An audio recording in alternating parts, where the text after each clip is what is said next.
नमस्कार साथियों, आज हम जानेंगे कि रिटायर्ड एम्प्लॉय HRMS के थ्रू कैसे रिटायर्ड पास निकालें। सबसे पहले आपको लॉगिन कर लेना है अपना HRMS ID।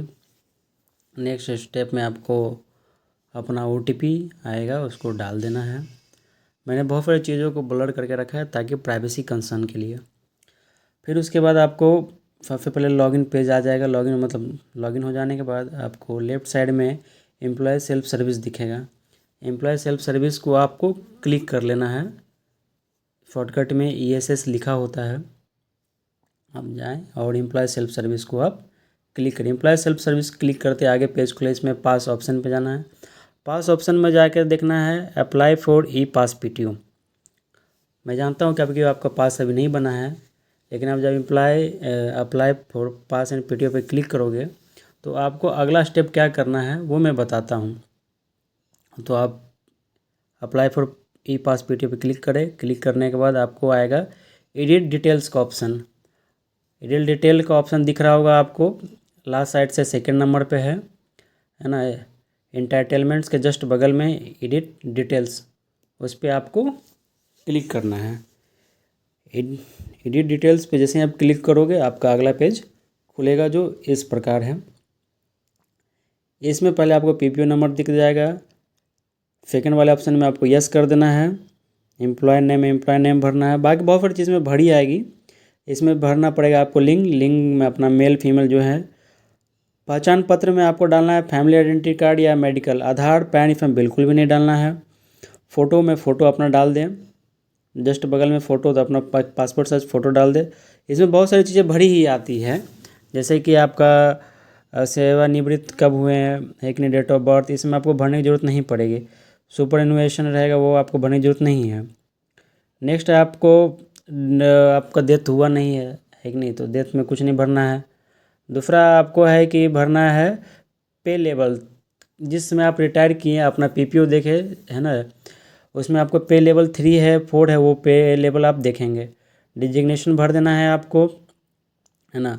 डिजिग्नेशन भरने के बाद आपको पास क्लर्क सेलेक्ट करना है। पास क्लर्क सेलेक्ट करने का मतलब जहाँ से आप पहले ऑफलाइन पास लिया करते थे उन्हीं का आप नाम यहाँ पे सर्च करोगे, नाम आ जाएगा। जैसे XYZ कुछ भी नाम है उनका आप नाम डालो, यहाँ पे नाम आपको दिख जाएगा, वो नाम आपको डाल देना है। ठीक है। ऑफिसर टाइप में आपको नॉन गैजेटेड ही रखना है कि नहीं।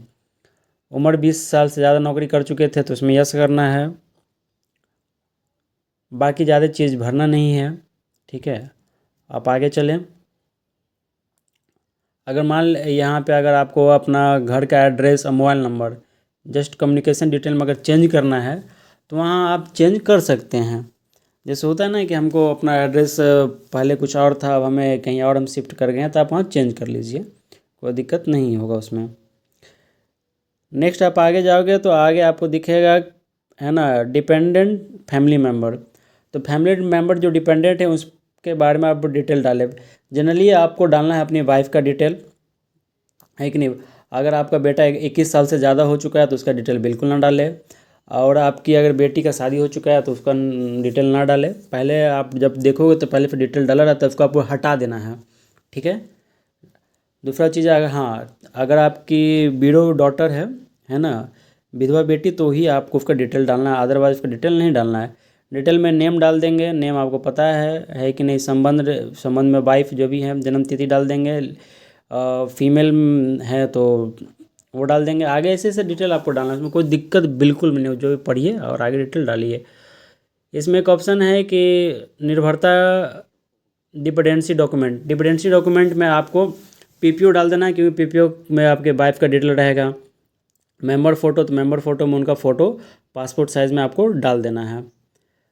फिर आपको आगे क्या करना है, आगे है कि पिछला जारी किया गया पास, पिछला जारी किया, जैसे आपको लास्ट टाइम जो जारी किया गया है पास, जो ऑफिस में जहाँ से आपका पास बनता होगा वहाँ से आपको जो जारी किया गया है पास, ऑफलाइन के माध्यम से मैं बात कर रहा हूँ, उसको फ़ोटो लगा देना है दोनों साइड। ठीक है। उसके बाद आपको पोस्ट रिटायरमेंट ही है। ठीक है। यहाँ पे आगे आएगा कि पास इंटरटेनमेंट, आपको 2 फुल सेट पास मिलेंगे। एक्चुअली क्या होता है कि डेजिग्नेशन ऑफ पे ग्रेड के अनुसार खुद उसमें सेलेक्टर 2 ही पास मिलते हैं, है कि नहीं। किसी का स्लीपर मिलता है, किसी का थर्ड एसी मिलता है, उसमें आपको कुछ नहीं करना है, वो खुद ऑटोमेटिक फिच कर लेता है सिस्टम, ठीक है। आपको इसमें कोई भेजा मारी की चीज़ें नहीं है। इसमें सिर्फ आपको क्या करना है, जो लास्ट टाइम आपको जो पास जारी किया गया था ऑफलाइन के माध्यम से, वही आपको दोनों जगह पे यहाँ पे पास डिक्लेरेशन में भी वही आप पुराना वाला पास डाल दो, ठीक है ना। उसमें और कुछ नहीं करना है। उसके बाद आप जब डाल दोगे आपको टाइम लगेगा, है कि नहीं, अपलोड होने में। अपलोड होने का 100% होने के बाद आप आगे की ओर बढ़ोगे।